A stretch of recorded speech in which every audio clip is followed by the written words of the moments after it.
Saludo a nuestro muy estimado colega periodista Roberto Denis, que es un gran periodista de investigación. Él forma parte del equipo de Armando.info, que es un medio digital muy relevante, que por cierto tuve el enorme gusto de verlos en Bogotá cuando recibieron el premio de excelencia del premio García Márquez, del premio Gabo, y bueno, pues es un grupo de periodistas muy importante del cual forma parte Roberto, y te agradezco, Roberto, que estemos hablando pues con este anuncio del que acabo de hablar, este anuncio que tiene que ver con Alex Saab y con el empresario de Globovisión. Bueno, pues Roberto Denis, gracias por estar aquí y gracias por tomar la comunicación. Bienvenido y buenos días, saludos desde México. Buen día, Carmen, un gusto estar contigo, muchas gracias. Un gran gusto saludarte y bueno, pues felicitarte de nuevo. Estaba comentando que tuve la oportunidad de saludarte en Bogotá cuando recibiste junto con el equipo de Armando.info el premio de excelencia, porque excelencia es lo que hacen ustedes en su trabajo de investigación. Y te queremos preguntar qué piensas primero de este anuncio sobre Alex Saab y sobre el señor de Globovisión y estos anuncios recientes, pero en general, ¿cómo están las cosas en Venezuela? Gracias de nuevo por estar aquí. Yo creo, Carmen, digamos, esta noticia, digamos, de la detención de Alex Saab y Raúl Gorrín, digamos, yo creo que refleja un nuevo panorama en Venezuela. Yo creo que hasta hace nada era impensado creer que gente, digamos, solicitada o buscada por los Estados Unidos termine siendo detenida a pedido de los Estados Unidos y probablemente con fines de extradición, ¿no? Y esto revela esta nueva realidad que se ha creado en Venezuela a partir del 3 de enero con la captura de Nicolás Maduro y digamos, este rol ahora de Delcy Rodríguez como presidenta encargada. Y revela que aquí están andando probablemente unas presiones o unas agendas de negociación de las cuales no tenemos todos los elementos sobre la mesa, pero que son muy fuertes. Pero también además revelan algo que tiene que ver con la naturaleza misma del régimen. El régimen venezolano no solo es que es un régimen autoritario, sino que es un régimen que tiene unos componentes cleptocráticos. O sea, cada uno de estos personajes o figuras políticas que tienen el poder político, alrededor de ellos están estos personajes, estos Alex Saab, estos Raúl Gorrín.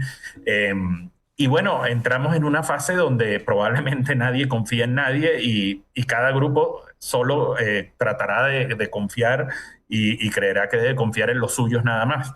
Porque es evidente que para Delcy Rodríguez, digamos, yo no sé cómo va a explicar si finalmente confirman la detención y la extradición de Alex Saab, que mientras están defendiendo y pidiendo la vuelta de Nicolás Maduro y Cilia Flores, esté dispuesta a capturar a quien es considerado testaferro de Nicolás Maduro. Exactamente, sí es una circunstancia absolutamente inaudita y tal como lo dices, inimaginable hasta antes del 3 de enero. Pero bueno, ahora después del 3 de enero podemos pensar cualquier cosa. Ya después de esto puede ocurrir cualquier cosa con un gobierno encargado que no podemos imaginarnos que haya detenido a Saab y a Gorrín por voluntad propia. Evidentemente, pues hay que decirlo, o bueno, claramente apunta a que se trata de una petición del gobierno de Estados Unidos. Mismo gobierno que recordamos más temprano, ya había entregado en el tiempo de Biden a Saab de vuelta a Venezuela en una transacción de intercambio de reos, en algo que fue bastante polémico porque el calibre del personaje Saab y de lo que se le ha acusado, pues no correspondía con el intercambio mismo. Pero el caso es que Biden entregó a Saab en su momento en algo que no sé qué piensas tú, fue bastante extraño. Ese es otro componente adicional que tiene esta historia de Alex Saab, Carmen, por dos cosas. Una, porque, y es la información que yo tengo, digamos, en Estados Unidos el interés por Alex Saab es muy grande, incluso más allá del propio Nicolás Maduro. Pero ahora, obviamente, estando Nicolás Maduro y Cilia Flores detenidos en los Estados Unidos, Alex Saab puede ser la pieza de ese rompecabezas judicial para terminar, digamos, de sustentar muchas de las acusaciones, sustentar y demostrar muchas de las acusaciones. Y además, cuando ocurre ese canje, como bien recordabas, eso fue en diciembre del año 2023, el perdón que le da Biden a Alex Saab, que esperaba juicio por lavado de dinero en Estados Unidos, a cambio de 10 ciudadanos presos en Venezuela, fue, digamos, una torpeza política muy grande de la administración Biden. Eso fue una concesión de la administración Biden, porque Maduro estaba prometiendo, y se había ya firmado el acuerdo de Barbados, que iba sí a hacer en 2024 unas elecciones, digamos, medianamente democráticas y que iba a respetar el resultado, cosa que vimos que evidentemente no ocurrió. Entonces, al estratégicamente tú entregar a la joya de la corona, por decirlo de alguna manera, que era lo que reclamaba Nicolás Maduro, bueno, Nicolás Maduro se sintió en total libertad de burlarse de la comunidad internacional, de los Estados Unidos, del Acuerdo de Barbados y hacer lo que ya vimos que hizo en julio de 2024 la elección presidencial. Y eso le agrega más presión, porque sabemos que esta administración de Donald Trump también tiene, digamos, ese componente, yo no sé si venganza es la palabra más adecuada, pero como de decir que están rectificando o enmendando la plana de todo lo que no hizo Biden, ¿no? Entonces, eso, digamos, le suma todavía más presión a la figura de Alex Saab de cara a enfrentar a la justicia de los Estados Unidos. Sin duda, ¿por qué dices, Roberto, por qué dices que es o puede ser más importante incluso que Maduro, Alex Saab? Para entender quién es Alex Saab, Carmen, hay que verlo, yo creo que como imagínense el contador de la familia Maduro Flores. Pero no es que solo ha sido el contador de la familia Maduro Flores y eso supone corrupción, supone lavado de dinero, digamos, distintos ilícitos. Es que Alex Saab en algún punto fue una suerte de superministro en la sombra de Nicolás Maduro. Era el emisario para negociaciones, por ejemplo, con Irán, era el emisario para supuestamente negociaciones con Rusia, era el emisario para muchos negocios en Turquía. Y muchos de esos negocios están plagados no solo de opacidad, faltas de auditoría, posibles hechos de corrupción, sino que yo creo que en Estados Unidos el interés en Alex Saab apunta a algo todavía más grande. A mí no me gustaría especular, pero por ejemplo, hay algunas versiones que hablan de que Alex Saab podría haber estado involucrado en operaciones, por ejemplo, financieras, de movimientos de dinero que terminen beneficiando a grupos como Hezbollah. O sea, ahí estamos hablando ya de un componente que es terrorismo y sabemos lo que eso supone para los Estados Unidos. Como digo, esto es, digamos, cosas que algunas fuentes han asomado, no está documentado, no está, digamos, probado, pero yo no descarto que en Estados Unidos haya una investigación que aún no sea pública por estos motivos y que probablemente ahora, confirmada la detención de Alex Saab, se haga pública. Ni más ni menos. Se puede hacer pública finalmente. Alex Saab, pues sí, es un ciudadano colombiano, ¿cierto? Cierto, él nace en Barranquilla, es un empresario colombiano que tiene una historia de un crecimiento inexplicable. Sencillamente cuando Maduro llega al poder en 2013, es a partir de ahí este señor, digamos, no había idea que se le ocurriera a Maduro donde no estuviera este señor desde el punto de vista económico. Este señor tuvo contratos para construcción de casas prefabricadas para gente de pocos recursos, casas, por cierto, Carmen, que a día de hoy algunas no se han terminado. Hoy, más de 10 años después, estuvo en el famoso programa de los CLAP, por cierto, que involucra a México en su momento, porque México fue el primer país donde estos señores fueron a buscar los alimentos, buscaron proveedores, grandes proveedores de algunas empresas de México, pero fueron deliberadamente a comprar los productos de menor calidad posible para maximizar su margen de ganancia y eso se lo terminaron vendiendo a los más pobres con precios subsidiados en Venezuela en un momento de enorme crisis, de escasez, de inflación, etcétera, que ya todos conocemos en Venezuela. Este señor ha estado en el comercio de petróleo venezolano para evadir las sanciones del Departamento del Tesoro de los Estados Unidos. Ha estado en el contrabando de oro venezolano. Este señor, en manos de este señor han pasado toneladas de oro venezolano que no tienen ningún tipo de rastro ni de auditoría por parte de autoridades en Venezuela. O sea, en algún momento eran aviones que salían cargados de oro, iban a Turquía, ahí se vendía y supuestamente se hablaba de que regresaban aviones cargados de billetes, euros en efectivo a Venezuela, pero ¿quién puede documentar y probar eso, no? Entonces digamos, son muchos los casos, los frentes abiertos que tiene este señor y como digo, decir Alex Saab es decir Nicolás Maduro. Ni más ni menos. Y mencionaste de paso, pero déjame detenerme aquí porque estamos hablándote desde México y a México le importará mucho conocer más de lo que dijiste hace un momento sobre el CLAP. Ustedes ganaron como Armando.info, hablando de premios, ¿no? Ganaron también el premio Rocher con aquella investigación, si yo no me equivoco, se llamaba La Mala Leche, ¿no? La Mala Leche de los CLAP. La Mala Leche de los CLAP. Exactamente. Tienes buena memoria. Y la mala leche, sí, me acuerdo perfecto. La Mala Leche de los CLAP, me acuerdo porque tiene que ver con México, entre otras cosas. Me acuerdo porque lo hicieron ustedes, esta investigación, pero aquella, La Mala Leche de los CLAP, es eran 3 reportajes de investigación de ustedes, de Armando.info, que nos hablaba precisamente de este tema. Detente un poco más. para recordarle a México o para decirle a México, los que no conozcan esta historia, cómo fue esto de la mala leche de Clap y cómo fue que al final de cuentas se pudo saber cómo es que sucedió todo esto y qué afectaciones tuvo en la población. Al final de cuentas, pues hubo afectación en la salud pública de Venezuela, de los venezolanos.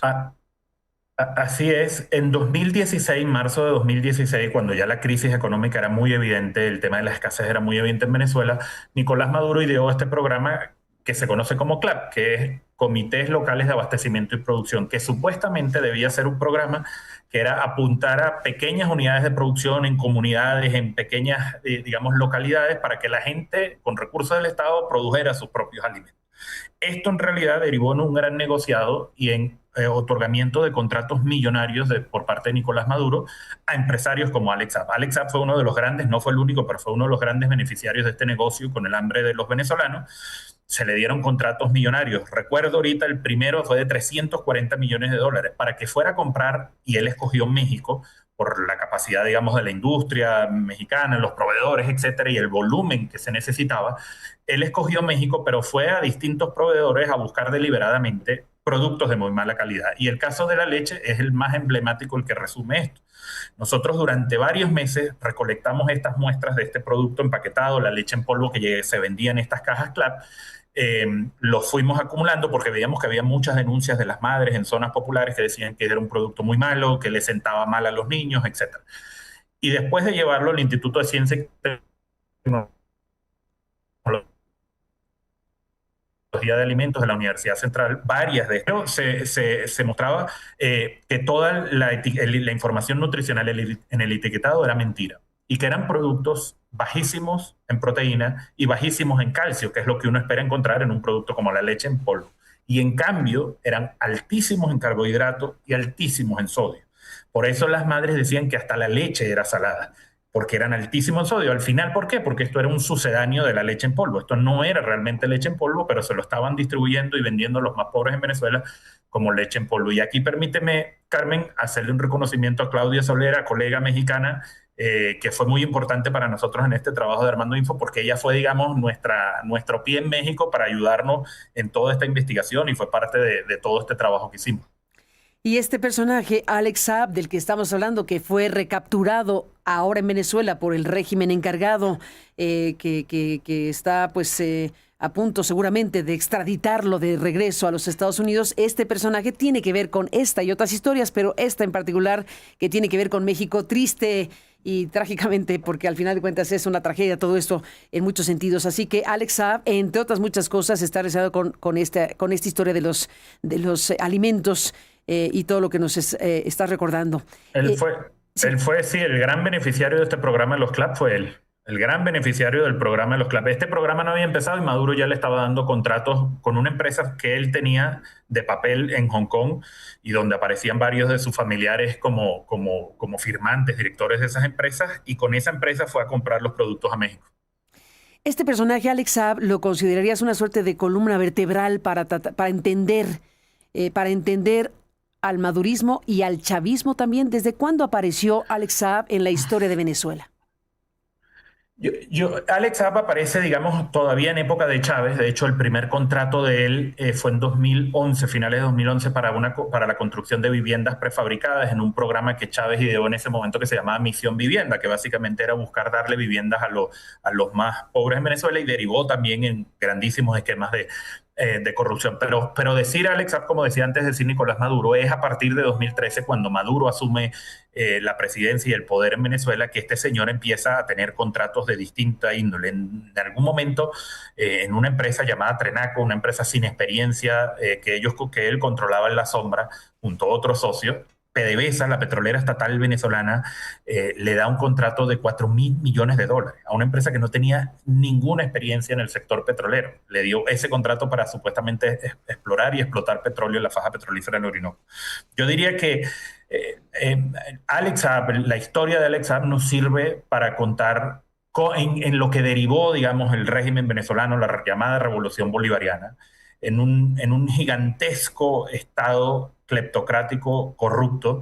Yo siempre digo, sí, es verdad, obviamente todos vemos, sobre todo internacionalmente, se ve el autoritarismo, la violación de derechos humanos, evidentemente es importantísimo, pero el régimen venezolano en tiempos de Nicolás Maduro termina de adquirir este carácter cleptocrático donde cada una de las cabezas políticas que heredó el poder que tuvo Chávez en su momento, bueno, se rodeó de un elenco de empresarios, operadores financieros, testaferros, pongámosle el nombre que queramos, y lamentablemente hizo de Venezuela casi que su hacienda propia. Yo siempre digo que para entender la crisis venezolana, obviamente hay que detenerse en la época de Chávez, en su modelo estatizador que fracasó, en la violación de derechos humanos, en la deriva autoritaria, pero sin lugar a dudas, para entender la crisis venezolana, esa colosal crisis que todos conocemos, un elemento fundamental ha sido corrupción.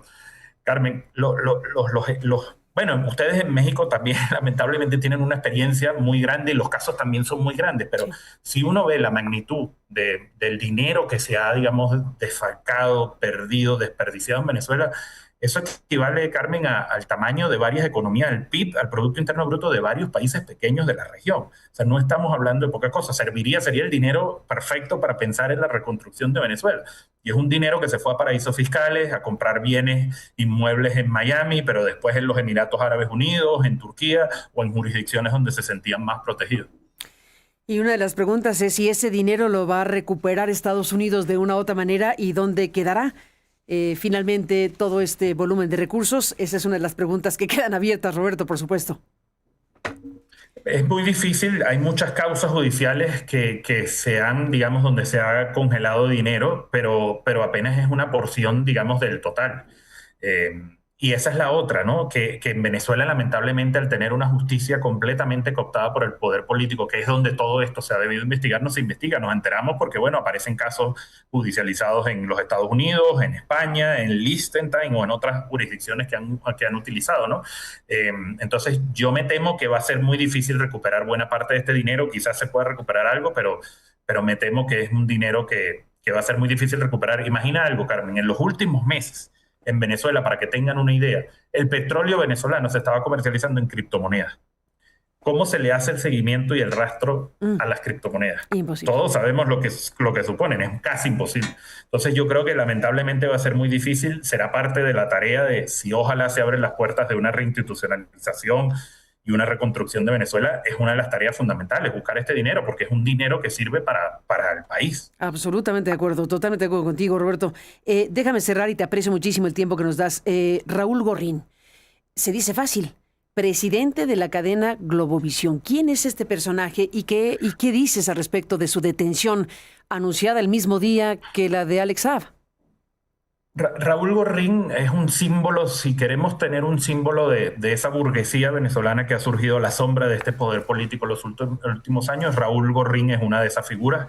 Él tiene una investigación abierta en los Estados Unidos por la llamada Operación Money Flight, que es un caso de lavado de dinero muy grande de 1.000 y tantos millones de dólares, que involucra, entre otras cosas, a la propia PDVSA, Petróleos de Venezuela. Pero Raúl Gorrín es una persona, digamos, era un desconocido hasta hace 10, 15 años, pero sencillamente por estas conexiones políticas en su momento fue muy cercano al teniente Andrade, que fue tesorero de la Nación, a Claudia Díaz, también tesorera de la Nación, ambos judicializados en los Estados Unidos. Participó de todo ese esquema de beneficio con las emisiones de deuda, de bonos de la deuda venezolana, sacaba hecho el tema del control cambiario en Venezuela. Recordarás, Carmen, que durante muchos años eso se convirtió casi que en un centro de arbitraje donde había una tasa oficial a la que muy pocos tenían acceso y solo unos privilegiados compraban dólares baratos para después venderlos en la tasa del mercado paralelo y prácticamente sin moverse de un escritorio hacían unas ganancias millonarias. Bueno, este señor encarna esto y este señor en 2013, cuando Maduro asume el poder, digamos, también se convierte en una pieza muy importante para Maduro porque a través de él termina convirtiéndose en el operador de muchos de los medios de comunicación que eran críticos, adversos al régimen venezolano, pasaron a manos de este señor los compra y prácticamente los puso al servicio de la propaganda y del régimen venezolano. El caso más emblemático es precisamente Globovisión, pero no es el único. Pero no es el único, pues detenido está y ¿piensas que como Alex Saab será requerido por Estados Unidos? Es difícil saberlo porque, bueno, lo que hay es un desconcierto muy grande. Ayer nadie se atrevía a confirmar las detenciones, me refiero del régimen, pero todas las fuentes nos indicaban que en efecto estaban detenidos. En el caso de él ahí es distinto porque él es un ciudadano venezolano, pese a que tiene la investigación abierta. Él es fugitivo de la justicia norteamericana. Al ser venezolano, yo entiendo que no, el gobierno venezolano no podría extraditarlo. No sé qué esquema, digamos, se pueden, digamos, idear para Bueno, pensar en esto, llevamos en México, oye, me detengo un pero es segundo. fugitivo. Me detengo aquí porque en México llevamos más de 90 ciudadanos mexicanos entregados sin extradición a Estados Unidos en 3 tandas. Por decirte El los... caso de México, hablaba hace poco con un colega de los Estados Unidos que me estaba preguntando esto y me ponía como ejemplo el caso de ustedes en México, que al final se pueden buscar fórmulas pese a que esté prohibido probablemente el convenio de extradición. Tal cual. Bueno, en este caso, pues parece que no es tan relevante la extradición, aunque uno tendría que esperar el cumplimiento del Estado de Derecho para este tipo de procedimientos, pero ya veremos qué pasa, porque todo es extraordinario, todo es inédito, todo está fuera de lo común, así que todo puede pasar con Raúl Gorrín y con Alex Saab en relación a los Estados Unidos, pero por lo pronto, pues todo apunta al final de cuentas a que han sido detenidos. ¿Ya se puede afirmar qué ocurrió? ¿No ha habido todavía un pronunciamiento oficial de estas 2 detenciones? No, no ha habido un pronunciamiento oficial, hay un silencio absoluto, lo que yo creo que confirma la dificultad de cómo, digamos, hasta comunicarlo, incluso ver si, digamos, dentro de esas fuerzas, distintas fuerzas a lo interno del régimen venezolano se está, digamos, negociando, hay incredulidad, es decir, esto da para mucho, pero todas las fuentes que yo consulté ayer, tanto en Venezuela como en los Estados Unidos, ligadas a estas investigaciones de estos dos señores, confirmaban que habían sido detenidos y que habían sido detenidos a pedido de los Estados Unidos. Ni más ni menos. Ya había dejado de ser ministro de producción, de De industria y producción, industria. pero regresó Sí, pasó de Estados Unidos, sí. lo recibieron como héroe y lo nombraron ministro de industria, ¿cierto? Claro, cuando él regresa en diciembre de 2023 a Venezuela, Nicolás Maduro necesitaba justificar toda esa campaña que durante 3 años que estuvo detenido, bueno, hizo, ¿no? Diciendo que este señor era una suerte de Robin Hood para los venezolanos. Y es ahí cuando por primera vez Maduro lo nombra en 2 cargos. En enero del 2024 lo nombró al frente de una oficina encargada de manejar el tema de las posibles inversiones extranjeras en Venezuela y a mitad de 2024 lo nombró ministro de Industria. Pero claro, con Delcy Rodríguez ya en el poder, no duró ni 15 días en ninguno de los 2 cargos porque Delcy Rodríguez, y es la información que yo he tenido desde hace mucho rato también, evidentemente no quiere saber nada de este señor y creo que los hechos están demostrándolo. Déjame cerrar con esta cuestión que acabas de mencionar sobre quién es este personaje Gorrín. Medios de comunicación que detengan a Gorrín, que controla los medios de comunicación en Venezuela, es un tema fundamental. ¿Qué va a pasar entonces con la operación de los medios de comunicación en estos momentos para Venezuela? Primer punto. Y segundo punto, la liberación, no a la velocidad que se exige, de los presos políticos y de las figuras que han estado sometidas en el régimen que está ahora en esta circunstancia. Son 2 elementos fundamentales: medios de comunicación y personas que han liderado, que han tenido una postura, que han tenido una presencia en Venezuela crítica, opositora al régimen que ha caído de esta manera, o que está en una circunstancia de tambaleo, o como le queramos llamar. ¿Qué puede pasar cuando estamos viendo estas jugadas tan relevantes en un momento histórico para Venezuela? Es muy buena la pregunta, Carmen, porque imagínense lo que significa que detengan a un magnate dueño de medios de comunicación y haya un silencio absoluto en el país, que ni su propio medio haga un comunicado para confirmarlo, desmentirlo, ni Globovisión, ni el Universal. Este señor controla también el diario El Universal. El diario El Universal lo compran en 2014, aunque él lo adquiere después. Digamos, uno de los diarios más prestigiosos que en su momento tuvo Venezuela, bueno, pasó a las manos de esta gente y lo convirtieron prácticamente en órganos de propaganda, ¿no? Y estos medios no, es solo repetir la voz oficial. Y es muy interesante tu pregunta porque en esa Venezuela que todos queremos que, digamos, que se pueda dar de una reinstitucionalización, de una De vuelta una a la restauración democracia, el rol de democrática. los medios el rol de los medios de comunicación será fundamental y muchos de los medios de comunicación de esa gran prensa tradicional fueron comprados por personajes como Raúl Borrín. Entonces eso nos coloca en una interrogante muy grande. Y con respecto a lo otro, ciertamente, en cuanto a la liberación de los presos políticos, al comienzo esto se ha ido manejando muy a cuentagotas. Yo creo que eso refleja también las resistencias internas que puede estar ocurriendo.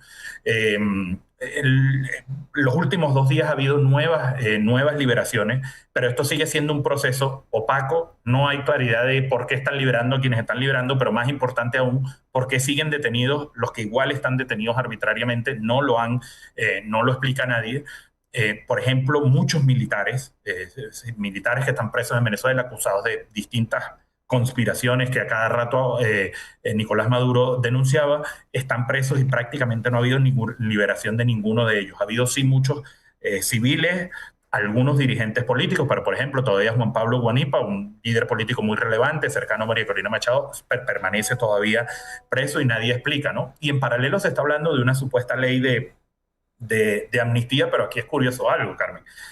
La amnistía la van a dar los principales acusados de violación de derechos humanos. Es decir, esto no se está abriendo de momento en el sentido amplio. Bueno, sí, es obvio que el régimen tiene que participar, pero tiene que participar la iglesia, tendrá que participar la academia, los líderes civiles, políticos, y eso no es lo que estamos viendo. Estamos viendo como una suerte de explosión controlada por parte de Delcy Rodríguez de cómo manejar estas tensiones a lo interno de Venezuela. Ni más ni menos. Pues quedamos a la espera de lo que vaya sucediendo, pero están sucediendo cosas trascendentes como pocas veces hubiéramos imaginado en Venezuela. Así que seguiremos en contacto y hablando, si me lo permites, Roberto. Te mando un fuerte abrazo para ti, para todo el equipo de Armando.info y gracias por el enorme trabajo que hacen. Un fuerte abrazo para todos.